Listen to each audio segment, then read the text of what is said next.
the mission to keep as many men on as many guns for as long as possible. We called him Doc. Welcome to Combat Vet Vision. And now your host, Aaron Chief Seabird. Hey, how's everybody doing? Hey, welcome to Combat Vet Vision. This is a chance where I really get to talk about issues that are related to combat, my personal stories, my personal endeavors, and those that come on my show. Other combat veterans, their stories, our sponsors, supporters, volunteers, their stories too, of why they're serving, why they're still out there producing and helping out. Quick shout out to SitchRadio.com, the producer of my show. Much thanks to that whole setup. And the reason why my guest is on today is because of SitchRadio.com. Brian introduced us way back when, probably 4 or 5 years ago. But Tom Kennedy's on my show, United States Marine, a great individual, just trying to get his way through life. He's going to talk about his story, his transition, his job as a railroad engineer / conductor, running trains, doing all these things. So it's kind of interesting. You don't really get to hear about conductors that often, but it's great to have him on to talk about a lot of different interesting things. Again, we talk a lot about the PTSD Foundation of America, Warrior Built Foundation, and there's some other really great organizations that are out there that are doing some incredible things. Mill Vets, a whole bunch of other things that are just really awesome on the top of my tongue. I can't name them all, but just so many great organizations. If you want to get on here, check it out. Please come on and talk about your organization. Talk about why it does what it does and how it's working and helping our veterans as well as our combat veterans. But Tom, great to have you. Thanks for being on my show. Much appreciation. He has a lot going on. He's actually going to be doing a show of his own, and he's already putting out some content on the YouTube channel, ToxicThom at YouTube. Now, what is that link, Tom? It's the ToxicThom story. Yeah, the ToxicThom story. Yeah, I started that to help people out so they can see my journey. And I tell little parts of what I did and how I got to where I'm at. Yeah, let's talk about that. Talk about your story, your Marine Corps story. You got 7 years in National Guard, a whole bunch of things that really kind of push you out. Yeah, I kind of tell people I've done planes, trains, and automobiles. I mean, I started off in the Marine Corps as an artilleryman. Did 4 years active duty. I got out, couldn't find work, so I went in the Marine Corps Reserves, did the same thing, became a section chief down in Long Beach, California. During that time, I got a job for United Airlines. And while I was working there, 9/11 happened. I tried to go back into service back then, but unfortunately, I got a DUI. So that kind of hindered that. They were kind of strict back then. But after the war really picked off, I don't think they were so strict on that stuff. So I worked there for, 11 years. And then after 9/11 and all that happened, they stole our pension, basically how I call it. They filed bankruptcy. So I had to find a company that had a good, solid pension because I was looking at my future. So that's why I found the railroads. And that's a federally backed pension. So I ended up going there. And during that time, I got furloughed. So then I joined the California National Army Guard and did that for 7 years and went to Iraq with that. But while I was in the Marine Corps, I guess I should backtrack. In the Marine Corps, I did Desert Storm, Somalia, I did a med float, Okinawa, a number of different things. And then got out and then transitioned to the civilian world. And then ended up at the railroad and then going to the National Guard. I got out of that. This got too political for me, I think, because I was up there with a sustainment brigade, which is where all the officers are. So, you're an E6 and a sustainment brigade, you're basically a private. So I kind of veered from that. And after my DUI, I guess I didn't learn my lesson. I just kept drinking. Like, I lost one career I was working on. During the time I was at United, I was going to school to be an aircraft mechanic and also working on my pilot's license. But Airlines do not hire candidates with DUIs on their records at that time. It might be different today. I don't know. They're really hurting for pilots. So might be different. So that kind of put me on a different career path as well. That thing haunted me a couple times. Even while I was furloughed, I got an interview with an oil company and I lost that job. I got the job offer, went to the background check, did all that, but they rescinded the job offer because of the DUI. So having one of those things on your record really hampers you from progressing. So. Right. And even with that going on, what can you contribute some of the issues that that kept you drinking for so long before you actually went into treatment? And obviously you were still a producer of things. You were working hard to make your living and providing for your family. Talk about some of that that maybe. Well, I was what they would consider a functional alcoholic. I could hold down a job and still do my thing that I wanted to do. But towards the end of my drinking career, I couldn't really do both anymore. It was more leaning towards the alcohol because of the depression, and alcohol is a depressant. I've been diagnosed with PTSD and anxiety, and alcohol kind of calmed those things. So I relied on it more than I relied on the medications that the VA gave me. So, and you couldn't mix the two. Even when I messed up my back, instead of taking back pain pills, I just drank alcohol. I had it in my head. It all goes through your liver. So why not enjoy it? So that's kind of what I did. So it's kind of like you're constantly making deals with yourself to just continue. Yeah, if I just do this, I'll be okay tomorrow. If I do this, I'll be okay for the next couple of days. It's kind of like people who have financial problems. Like, well, if I spend this money now, I'll be okay. I'm going to get $20 later, but that $20 is not guaranteed. It's like, but an alcoholic, if you drink, I can just have one. Well, me as an alcoholic, I know I can't have just one. Or someone who likes to spend money knows they just can't spend that $20. They're going to spend more than that, more than they have. And I'm going to drink more than I have, and I'm going to want more. It's a poison for me. That's what I came down to. Like, it was slowly killing me. I would never commit suicide. I've had friends that committed suicide, but I was basically doing the same thing by basically drinking myself to death. Because if you drink enough, you're going to get what they call a wet brain, or you're going to have major internal shutdowns of your vital organs and things like that. So right. It was just a slow progress towards suicide.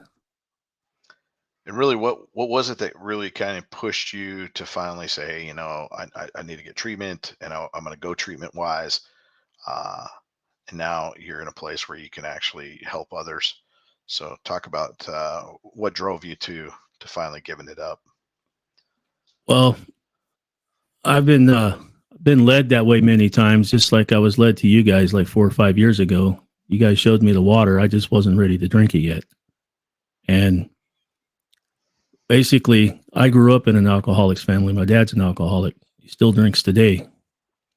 And I have young kids. Well, they're 6 and 8. And I just woke up one day and I didn't want them to live like I did through alcoholism. Like, see dad drunk all the time, or dad makes a promise but can't keep it. Now when I make a promise, I can keep it. Before, I would make promises just to keep them quiet, and then I wouldn't do it. But now when I say we're going to do something, well, we do it.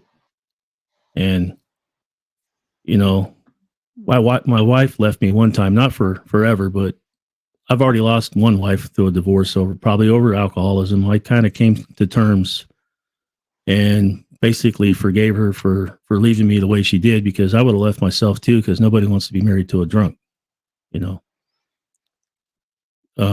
She had kids too, but for my kids, because I didn't have kids with that marriage, but for this marriage, I have kids, and I just don't want them to see that.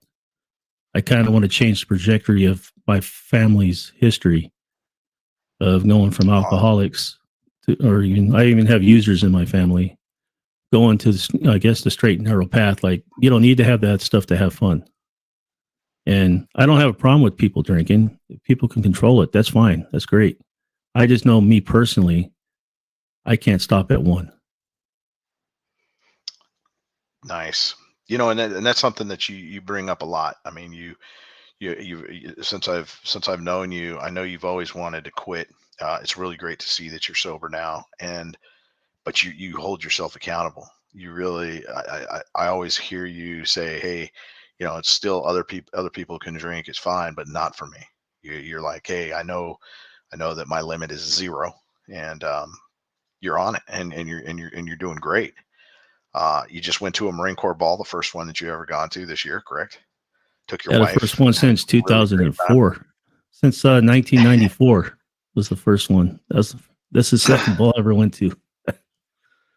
Yeah, and you look sharp, man. Your pictures in Oh, in all the frames and stuff. So it's thank great to you. see you looking sharp. And hey, thanks for sending me all the pics and cool. Uh, you know, you've really kind of changed a lot of trajectories in your life. I think, I don't know if you look back and things mean a lot more to you than they did at the time. And I kind of had this realization myself last week. I was talking a lot about, you know, how at the time that you're getting the safety brief, it wasn't that important. But now that when I really think about it, it's like, because we played so hard, because we practiced so hard, we needed that safety brief so that we could be told, hey, you need to calm down. Society doesn't need you out there, you know, training like you train all week long. So, and Yeah, well, I mean, we were I brought feel up like if you I feel work like hard, you can play hard. Huh. yeah, exactly. Plus, with all the history in the Marine Corps of, you know, coming from Tun Tavern and the Yeah. drinking that's part of the history, you know, you have to give that part of that up. But you know, it's great to see you in uniform. Great to see you doing some really incredible things. How you feeling about all that? I'm feeling good. I mean, my health has gotten a lot better. I mean, I've gotten off blood medicines for my blood pressure. That came down. Um, all my lab results are always improving because I kind of went to a cleaner diet now because I was suffering from gout. Like I never had gout when I drank. And when I was in the Philippines one time, I had this lady tell me that I was going to get gout, like a medicine lady. She could feel it in my foot. Like, okay, whatever. You know, you're just a quack. Well, I got home, and as soon as I stopped drinking while I was in rehab, I got gout. It's like, wow, that lady Dang. was right. So I had to clean that up too. So like, I no longer drink sodas and high sugar stuff like that. I try to stay away from the red meats. Still have it once in a while, but can't eat it like I used to, because then I'll get a flare up, and that is the worst pain you'll ever feel in your life is gout. I mean, you can feel a sheet, you know, being drug across your foot and bring a tear to your eye. That's how bad it is. Wow. So Wow. I just did that this year, got rid of sodas and all that stuff. But it's a work in And progress. You can't give everything up at once. You have to do it in baby steps, because if you get it all at once, then I think you get more angry or more resentful about things. Like my next thing to give up is chewing tobacco, but I'll try that January 1st, I guess. I never done nothing for a New Year's resolution like that, but I think that's going to be the one. that's good. I mean, obviously, you're starting to. It seems like you're starting your life Yeah, almost like 51. a new start at 50. But hey, it has to start somewhere. It's really, you know, talk a little bit about why, you know, when I first met you, I know, you know, we had you, and you came down to Warrior Built, and you came down to the groups, and you started attending those. They meant a lot to you, but you still had a lot of hard times not drinking and everything. And then you gave it up. And tell me why does it feel good to have a group that you know you can go to, and the battle buddies that you've made in that group? Talk a little bit about why that's important to you. Well, the main part that I like about the group is it's like-minded people. We all have different backgrounds, and it's like going in the military. We all come from different walks of life, and somehow we seem, doesn't matter where you came from, we work together. And then talking to other vets on your group that we do, sometimes you hear your story in somebody else, and then you can see how they fixed that problem or how they went about taking care of something, or taken a different path. And that's the big thing I get out of that, is talking to other people that have this, similar issues. Not everybody's an alcoholic in that group. I'm saying that, but other people have other problems like depression, anxiety, for sure PTSD or combat wounds. And they tell you how they went through the process of getting help or getting it fixed. Because if you had a problem, you try to call the VA, you'll be going in circles. But if you actually talk to somebody who's actually done it, they can kind of give you notes on what you need to do and what you need to say and who you need to talk to. And It's just a good camaraderie. Just like sometimes we hang out afterwards and just shoot the crap. Like we're back, back in the sandbox or something, Yeah, there's a lot to the pre-group and the after group, and I know one of our guys wants to start the group early so he can, just kind of do the pre-group piece, and then then the group, and then the after group is always good too, because even now, as COVID was going on, we did it through Zoom, and a lot of people kind of dropped off during COVID because a lot of things had changed, traffic wise. People just weren't driving. It was just too weird. But now that this system's in place for hybrid groups, I mean, we still have the pre-group options, the after group options, and it's still interesting. I still find it great. It's not as great as personal being there, but I feel like it's still very effective. Well, it works for me from my schedule, because I work for the railroad, so I'm on call 24/7, 365. So having these little Zoom groups that I belong to help.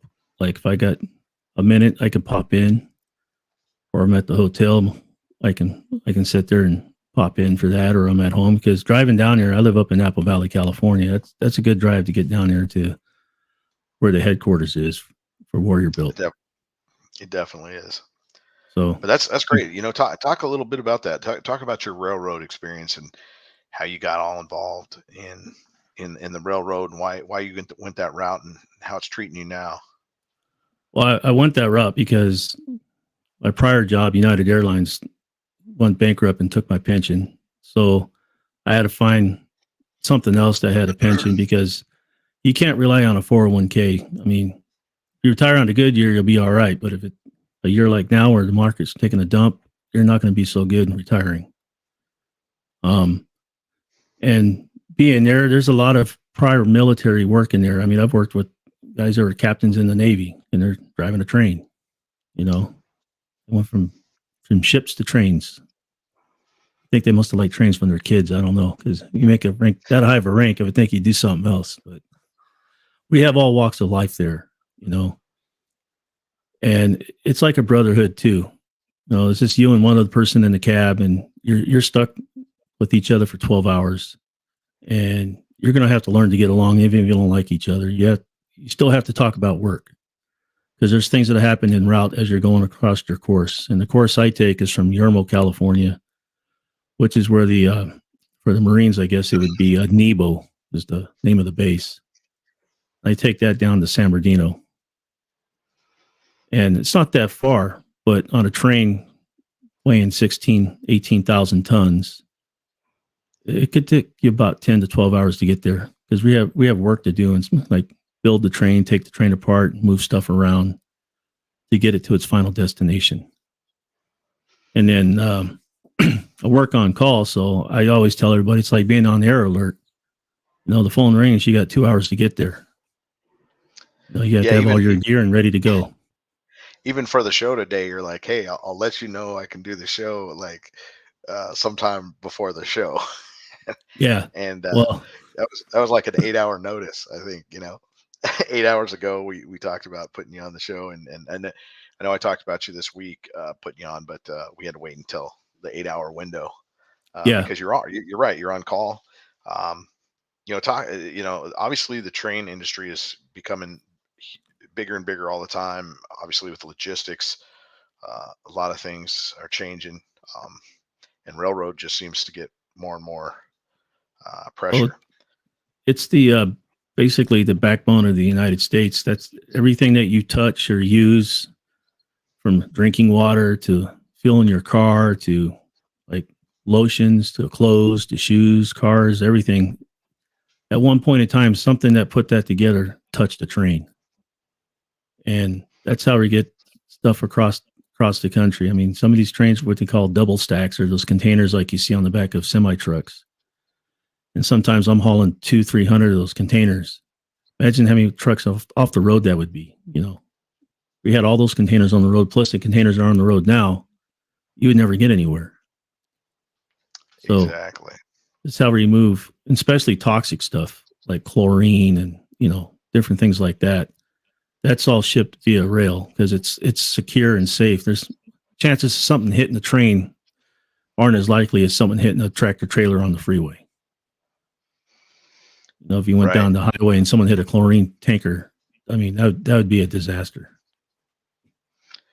Yeah, and I know the train industry has been under a lot of pressure lately with possible strikes and a whole bunch of stuff. I know you probably can't talk about that too much, but you know, you sent me an accident kind of thing. I know you guys have been under a lot of stress with that too. Some information on that.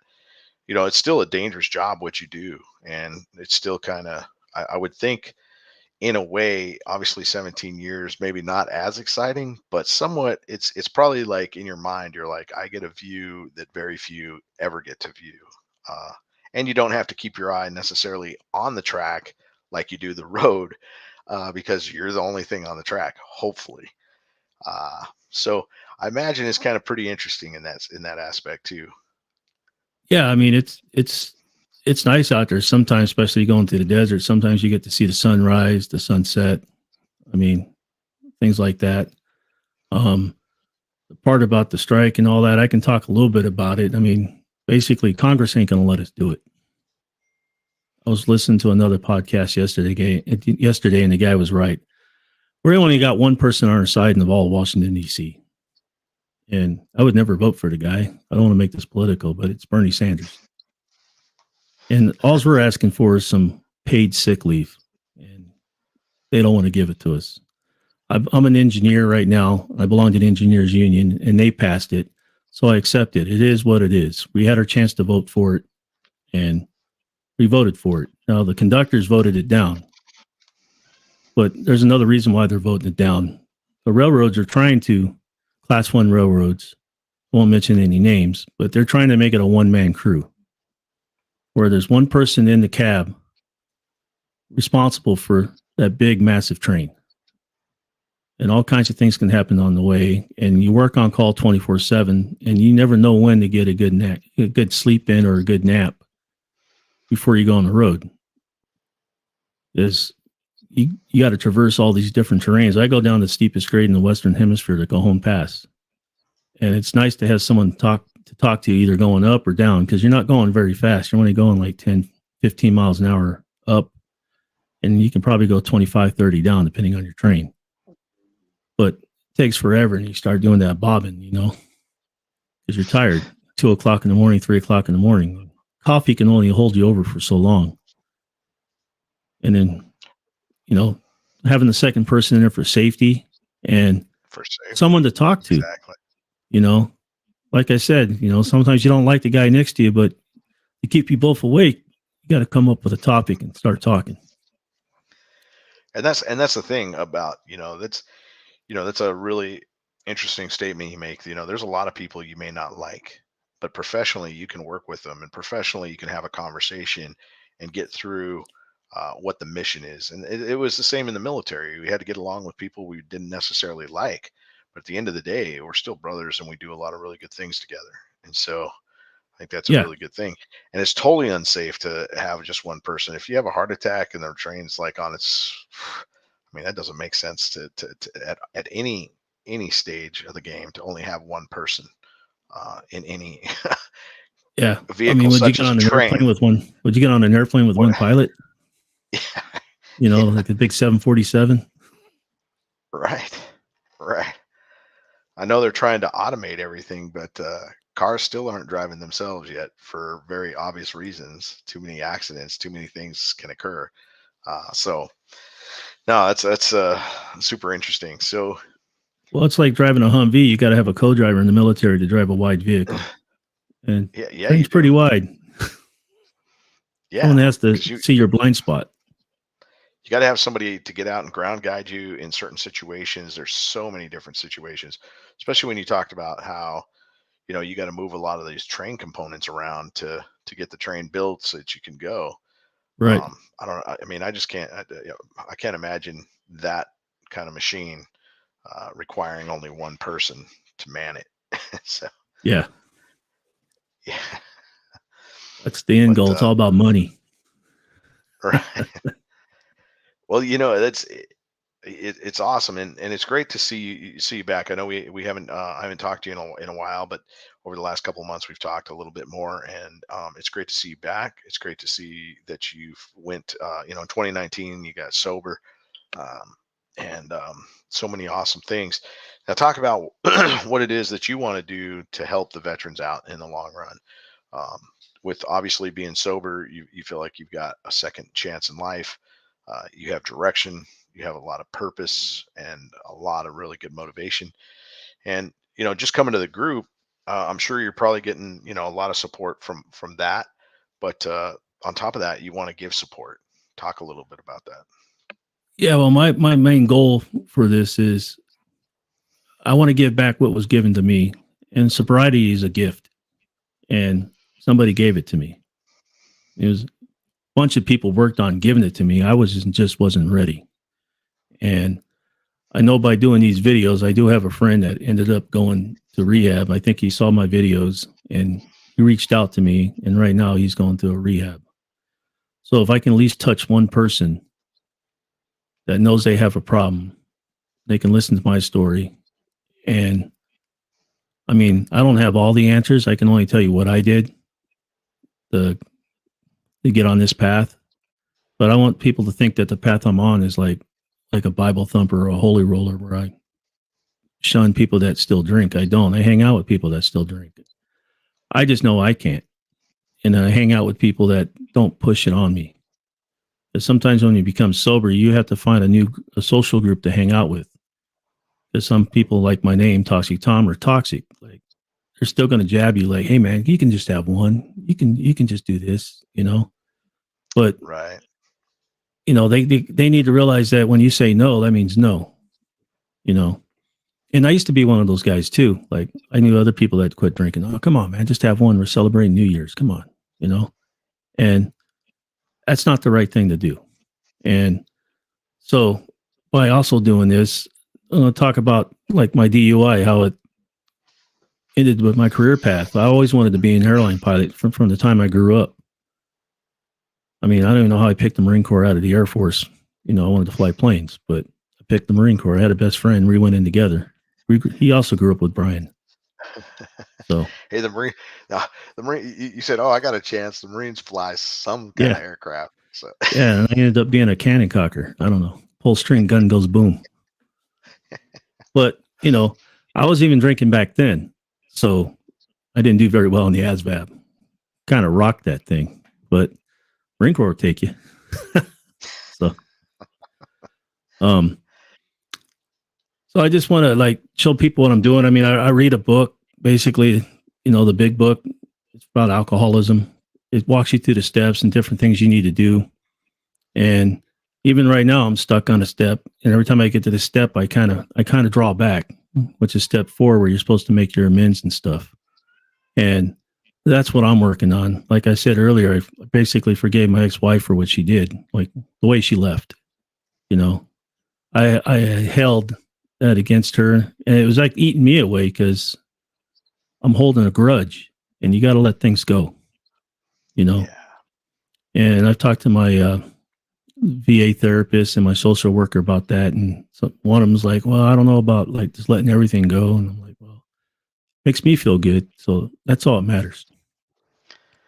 Yeah, that's something that's very important to me too, is to let go of a lot. Because I never wanted to be. I made a deal with myself. I said I'm never going to be the guy at the end of the bar drinking by myself. Just not.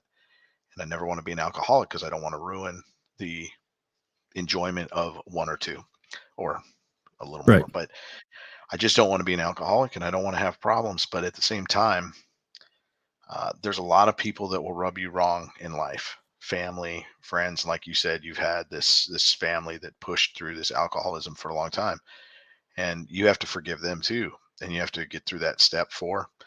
And Right. these steps. Yeah, you froze up there, but yeah, the steps are important. That's what gets you through the path. So, and every time I get to the 4th step, I withdraw, and I've been doing this for like 3 years, but somehow I get myself back into doing it. And hopefully this time I will be doing the 4th step. I'm sorry.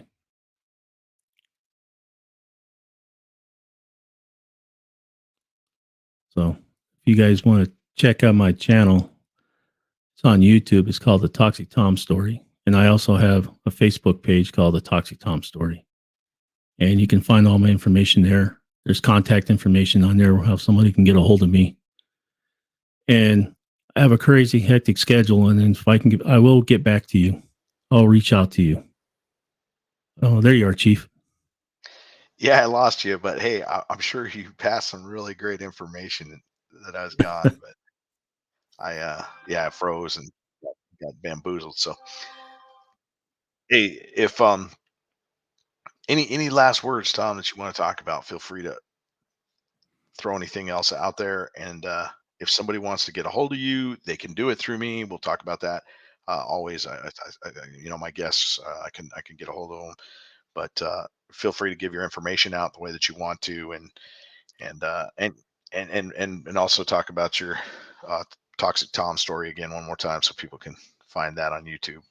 Okay. I kind of stepped on that a little bit while you were gone, but yeah, basically I have a YouTube channel called the ToxicThom Story, and I try to do weekly updates about where I'm at in my sobriety. And every now and then I bring up stories of my past where I basically screwed up, but I'm not letting it hold me back. I also created a Facebook page, same name, the ToxicThom Story. And between those 2 channels, you can find my information and you can reach out to me and I'll get back to you as soon as I can. Sometimes it might take me a little while because I work for the train. I'm not allowed to use electronic devices on these trains when they're running. It's only when I stop that I can pull it out and look at if someone's trying to reach out to me or not. And especially vets, I always tell vets at the end of my thing to reach out to me, and I'll try to guide them the best I can on how I went through my route to get to where I'm at today. And then I always tell people at the end of my stuff too is keep the alcoholics that are still out there, haven't sought out the help, keep them in your prayers. Hopefully they'll wake up one day like I did and want to see a change in themselves. Nobody can make you stop drinking. You have to want to do it for yourself. You can't do it for somebody else. You have to do it for yourself. You have to want this. If you don't want it, chances are it's probably not going to work. Because I've had people preaching at me, for years about stop drinking, and I just wasn't ready. I go drink some more just to piss them off. Girlfriends, wives, things like that. You can't tell me what to do. Start drinking some more. But you have to want it for yourself. It's kind of like anything in life, like going to college or getting a degree or going in the Marine Corps, earning the title, or going in the Navy and becoming a doc. It's something that you want to do for yourself. You can see the light at the end of the tunnel, and you have to set your path to get there. And there's lots of groups that are out there that will help you, guide you through that path, especially like Warrior Built. They kind of set the foundation. You guys brought me in and let me, showed me some of the stuff that you guys offered. I almost went to, I think it was a Camp Hope, but I reneged on that at the last minute. Yeah, I reneged on that. PTSD Foundation of America, right? Yeah. And then I wasn't ready. And then finally, like a year later, I was ready. And then I reached out, I believe, to you and a few other people through the VA, and I also reached out to my work, and I told them, this is how it's going to work. First person gets me a bed, that's where I'm going. And fortunately, my job got me to bed. Like, I reached out on a Saturday, and I was on a plane Sunday night. So that's an amazing thing. That's an amazing time turnaround for sure. Yeah. But hey, thanks. It's a struggle, but it's worth it. Oh yeah. Hey, thanks a lot for being on my show. I'm gonna use you as a resource a lot of times when the guys that are dealing with the alcoholism. I'm gonna have them talk to you because Sure. I know that's something you want to do. But I appreciate all that effort and help. The fact that you're helped yourself and you're ready to help others. That's just is just something that's amazing. And I think a lot of us veterans, combat vets, have gone out. At first, we were just so lost and everything, but a lot of us have taken paths to better ourselves in life, and now we have the ability to kind of reach out and help others. And so many of my battle buddies, like Tom, we have the ability to do that together. And I love what you're doing. I love your backdrop. I love, I know you're getting a new microphone, but yeah, I don't know if it's coming in or not or not. Yeah, it came in great this time. Your story's great. I know we do a lot of stuff together. I appreciate seeing you in the group all the time. And for those of you that don't know, the Warrior Group is basically a group for combat veterans to kind of come together to talk about these things. And I talk about this group a lot through the PTSD Foundation of America. It's housed at the Warrior Built facility in Lake Elsinore, California, for the most part, but it's hybrid. So across the United States, anybody can tap into it. That's a combat vet that gets vetted out, and it really needs that help. Or it's not even help; it's camaraderie. But through camaraderie, help occurs. So that's something that's really cool. And thanks for everything you're doing, Tom. Thanks for being part of my journey too, as a friend, as a battle buddy. Just and where you're at right now is just so incredible to see, and the help and support. I've always thought it was really cool that you're part of the railroad. It's just one of those things that's been on the back of my mind. If somebody's interested in that path, and you want to know about it, the Tom's going to be the guy to talk to as well on some of that. If you want to go to that journey, but I just can't say it enough. This ability to kind of communicate in the ways that we do. I love Combat Vet Vision for the purpose of you telling your story, you getting to talk about some things. And should you ever want to come back and talk more, then we can do that. There's part of my show is called Creating Chaos, and that really gets into the nitty gritty of the down and dirty if you ever want to talk about it. Because a lot of times I think we screen ourselves, we put our screen up and we talk about things, but we don't talk about the rawness of some of this stuff that we go through. And I know there's a lot of rawness that we have the ability to talk about, but it feels like it's not needed for some purposes. And when you think about combat, it has no purpose in society. It has no real crossover. You obviously had to go down a road and kind of, be on society's terms and go through a DUI and go through these processes and go through, your pension being stolen and a new pathway to something else. And so sometimes we don't really get to say, hey, this is the real life. This is like down and dirty. We were always on death's doorknob, Yeah. But when we came back to America, we had to change our whole mindset and just be calm, cool, and collected. And we couldn't speak our minds and tell our truths. So, and a lot of times, like you said, you don't want to get political. There's certain people that agree with certain things, but the politics of things sometimes interferes with the ability. But so, that's why I don't talk politics too much. But I do have a segment called Politics I'm Out. And so if we ever want to get on that, it'd be cool. And that's just talking about, it's not necessarily like we do research, but there's some common sense stuff that we can talk about that's going on. That's kind of crazy. So, but I'm very glad that you came on, Tom. Thanks for being my battle buddy for so long, as well as, coming back to the group after getting sober and just blending right in and helping a couple people out along the way too. I can't take every call, so it's great. It's great to know that there's guys like you that can help take some of those things and run with them. But any last things before I close it out? No, not really. I just glad you reached back out to me earlier this year, and that's how I got back into the fold of doing these Zoom calls with people. I was kind Yeah, of and a that's something I got. low place in August. So Yeah, sometimes I don't reach out enough to somebody that I haven't talked to in a while, and I need to do that a little bit more. And it's hard because I spend so much time working with a couple of guys that are dealing with some stuff all week long, and then other times I'm like, well, I got to make this phone call to somebody that I haven't talked to in a long time. But it's great. It's great. We're talking again, doing some stuff, and great to see where you're at, brother. all right. Much love. Hey, this is Combat Vet Vision. You know, it's a place where our veterans, our combat vets, get to come and talk. Our sponsors, supporters, volunteers. You know, there's a lot of things that are going on in there, and it's awesome to see somebody who's facing alcohol and all kinds of other stuff, um, and coming out of it. But hey, this is Aaron Siebert.